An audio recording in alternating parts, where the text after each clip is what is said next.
Welcome to Lumea. Perform a treatment.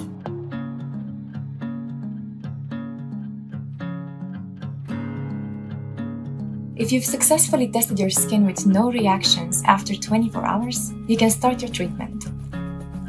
Choose the attachment based on the area you want to treat. Make yourself comfortable before you start the treatment. Plug in, press the power button. The intensity lights will light up continuously from left to right and back. Choose the highest, most comfortable light setting that did not result in any skin reactions during the Test Your Skin procedure. Place Lumea on your skin and start flashing once the Ready to Flash light is on. Press the flash button, then move to the next spot and press the flash again. There are different ways in which you can use Lumea. For more information, refer to the video on treatment modes.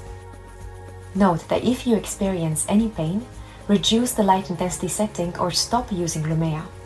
Do not flash the same spot multiple times during a treatment and try to minimize the overlap of flashes on your skin.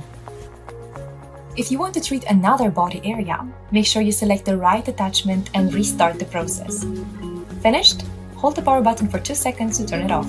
Unplug your Lumea from the power outlet and let the device cool down for 10 minutes. Now that you're done with the treatment, it's important to clean and safely store your device. We'll explain how to do it in the next video.